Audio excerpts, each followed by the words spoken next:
Među odraslim osobama od 20 do 69 godina koje prijavljuju izlaganje intenzivnom nivou buke na poslu preko 5 godina, oko 18% ima gubitak sluha u oba uha. Među odraslim osobama koje ne prijavljuju izlaganje buci na radu, 5,5% ima gubitak sluha u oba uha. Današnja epizoda emisije Moć sluha bavi se savremenim slušnim aparatima. Većina ljudi ne zna koliko je tehnologija napredovala i kako zapravo izgledaju i šta sve omogućavaju moderni slušni aparati. Za razliku od onih koji su bili u upotrebi pre 10 do 20 godina i više. Koje su njihove glavne prednosti, saznaćemo u današnjoj epizodi. Ako je sluh oslabljen, da li treba nositi slušne aparate na oba uha ili samo na jednom? Pa i na oba ako treba, zavisi da li treba ili ne treba. Na dva, zbog sluha, zbog svega. Pa zavisi ako su bolesna, znači treba oba. Ako lekar proceni, ne znam kako stoje stvari s tim procenama, na oba, ako ne, onda na jedno.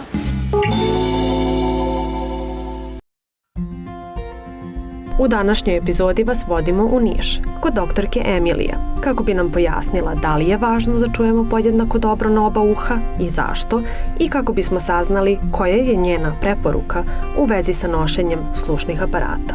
Moja preporuka je pacijentima, kao što je bitna blagovremena dijagnoza, tako je bitna i rana intervencija, odnosno primjena slušnog aparata. Zašto je to bitno?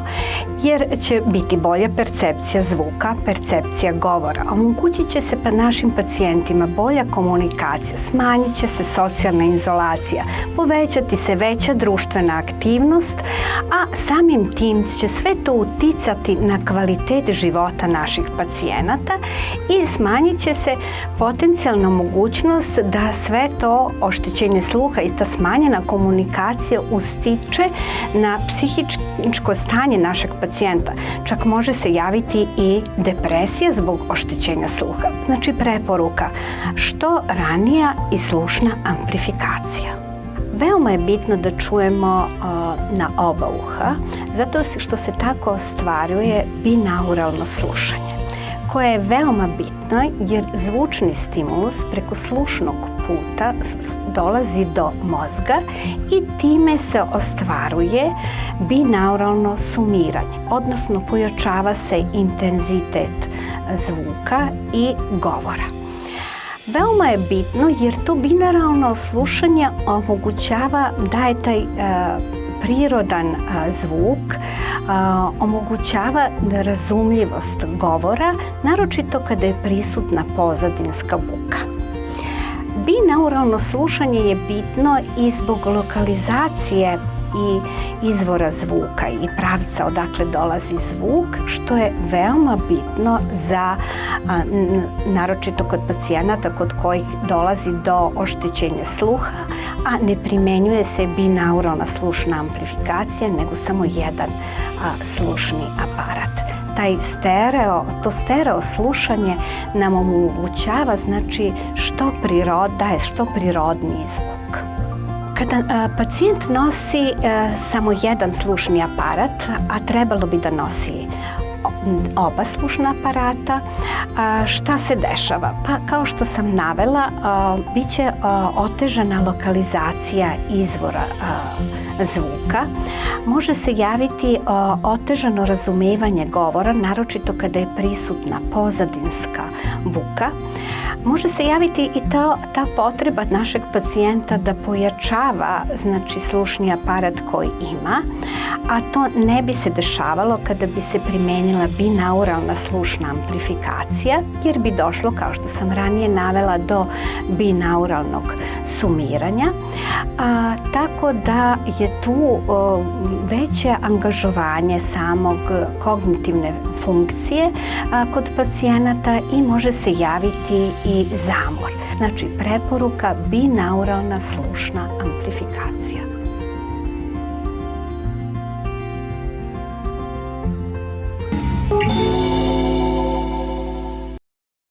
Poštovani gledaoci, evo nas ponovo u studiju. Sa nama je danas bračni par Bogdanović i Rastko Savić, menadžer prodaje kompanije Neurot i ekspert u industriji slušnih aparata. Gospodine Saviću, koje sve vrste slušnih aparata postoje i kako odabrati pravi? To je ono večno pitanje. Pa konkretno postoje dve vrste slušnih aparata koje možemo deliti po poziciji gde se oni stavljaju. Takozvani zaušni slušni aparati koji stoje iza uha i slušni aparati koji se nalaze unutar uha. Shodno tome postoji još jedna podela, aparati koji se nalaze iza uha mogu se deliti na takozvane zaušne aparate i na aparate koji imaju prijemnik u samom uhu. A što se tiče kanalnih aparata, oni se zapravo dele po veličini. Da li su kompletno u kanalu, da li se vide, da li izlaze malo napolje i to je bila neka osnovna podela. Što se tiče izbora, on striktno i samo zavisi od toga koliko oštećenja ima osoba i shodno tome akustičar i preporučuje odgovarajući oblik aparata. Dakle, akustičar je taj koji preporučuje. Upravo tako. Kako izgledaju moderni aparati? Šta su donele ove nove tehnologije? Koje su to zapravo prednosti? Pa konkretno ako pričamo o vizualnom delu, to je zapravo neuporedivo. Eto, sećate se nekad i nekih starih naših filmova sa trubicama i tako dalje. Zapravo nekada su zaista aparati tako izgledali. Nakon toga sa digitalizacijom slušnih aparata oni su se neverovatno smanjili, mogu reći do nivoa nevidljivosti.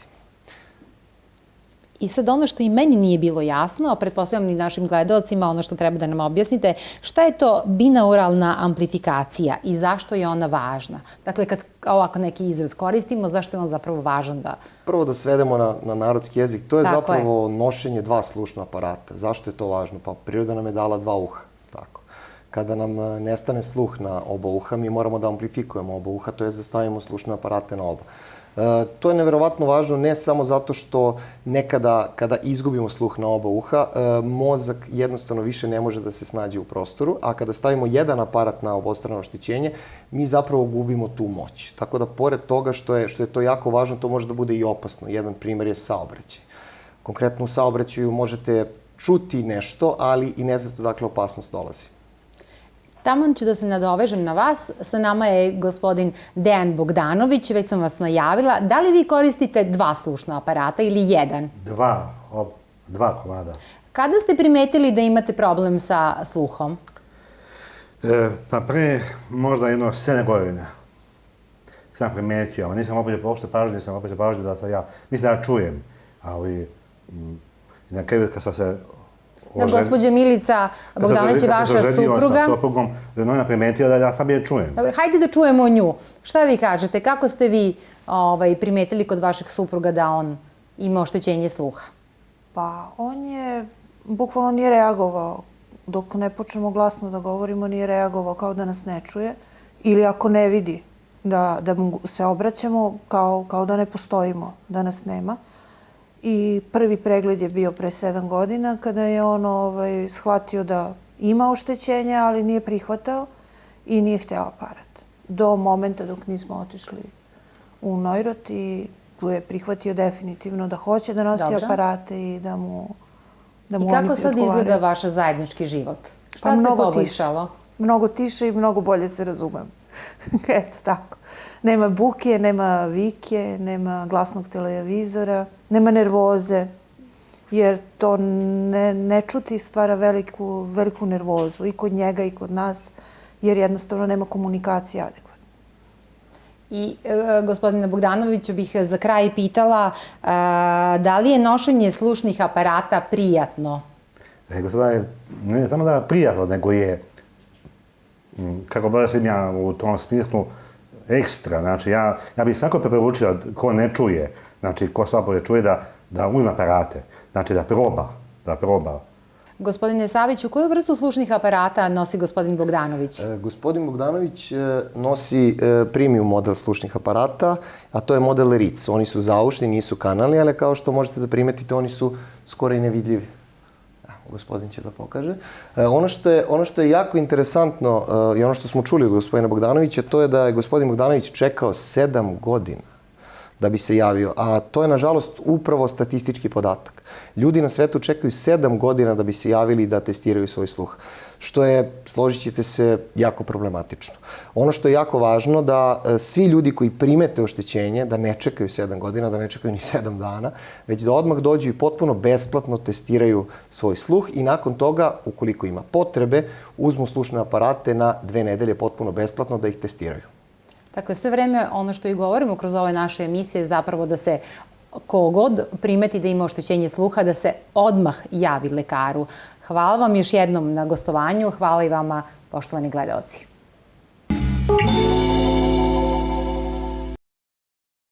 Moćna ponuda za super moć sluha. Do 25.000 dinara popusta na slušne aparate visoke klase. Otkrite svoju moć sluha uz slušne aparate iz Neurota. Pozovite 0800 210 100. Evo videli smo šta o prednostima nošenja slušnih aparata kažu stručnjaci, ali i oni koji ih nose. Kako je ORL specijalista preporučila, najbolje je ne čekati dugo i odmah se javiti lekaru. Slabljenje sluha je degenerativna promena i pravovremena provera sluha je jedina prava opcija. Ako primećujete da ne čujete toliko dobro kao ranije, zakažite proveru sluha. Današnji slušni aparati su prava čuda tehnike, diskretni, mali, gotovo nevidljivi. Jedino što će se primetiti je vaš odličan sluh.